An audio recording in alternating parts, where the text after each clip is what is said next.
আমি আপনাদের মাঝে চিকেনের মজাদার একটি রেসিপি নিয়ে হাজির হলাম। Hello viewers, welcome to Meghlanur BD channel ও পেজে। আমার আজকের রেসিপি হলো চিকেন মশলা রেসিপি।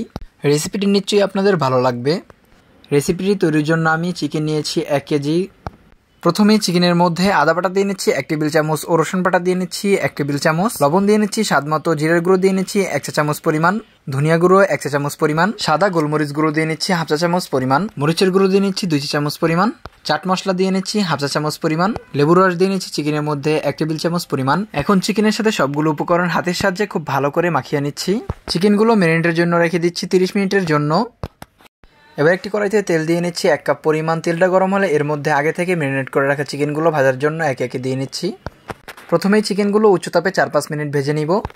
তারপরে চিকেনটা উল্টিয়ে অপর পাশ ভালো করে 4-5 মিনিট সময় নিয়ে মাঝারি আঁচে ভেজে নিব। মুরগির মাংসগুলো ভাজা হয়ে গিয়েছে, এবার অন্য একটি পাত্রে তুলে নিচ্ছি। সবগুলো চিকেন অন্য একটি পাত্রে তুলে নিয়েছি। একই তেলের মধ্যে আমি চিকেনটা রান্না করবো, এই জন্য পেঁয়াজ দিয়ে নিচ্ছি 1.5 কাপ পরিমাণ। পেঁয়াজটা নেড়ে মাঝারি আছে 3-4 মিনিট সময় নিয়ে ভেজে নিচ্ছি। পেঁয়াজটা ভাজা হয়ে গিয়েছে, এবারে এর মধ্যে হলুদের গুঁড়ো দিয়ে নিচ্ছি 1 চা চামচ ও মরিচের গুঁড়ো দিয়ে নিচ্ছি 1 চা চামচ, ধনিয়া গুঁড়ো দিয়ে নিচ্ছি 1 চা চামচ ও গরম মশলা গুঁড়ো দিয়ে নিচ্ছি 1 চা চামচ। এবারে মশলাগুলোকে নেড়েচেড়ে 3-4 মিনিট সময় নিয়ে কম আঁচে তেলের মধ্যে ভেজে নিচ্ছি। মশলাগুলো কষানো হয়ে গিয়েছে, এবারে তেলের মধ্যে টমেটো পেস্ট দিয়ে নিচ্ছি 1 কাপ পরিমাণ, লবণ দিয়ে নিচ্ছি স্বাদ মতো। এবারে নেড়েচেড়ে টমেটো পেস্টটাকে মশলার সাথে খুব ভালো করে 4-5 মিনিট সময় নিয়ে কষিয়ে নিচ্ছি। এবারে মশলার মধ্যে ফুল ফ্রেশ ক্রিম দিয়ে নিচ্ছি 1/3 কাপ পরিমাণ। এবারে টক দই দিয়ে নিচ্ছি 1/2 কাপ পরিমাণ। নেড়েচেড়ে 4-5 মিনিট সময় নিয়ে মাঝারি আঁচে কষিয়ে নিচ্ছি।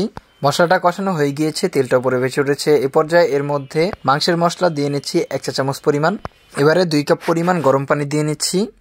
পানিটা বলক চলে আসলে এর মধ্যে আগে থেকে ভেজে রাখা চিকেনগুলো দিয়ে নিচ্ছি মশলার মধ্যে। নেড়েচেড়ে চিকেনটাকে খুব ভালো করে মিশিয়ে নিচ্ছি মশলার সাথে। চিকেনটাকে মশলার সাথে মাঝারি আঁচে 10 মিনিটের মতো রান্না করে নিচ্ছি।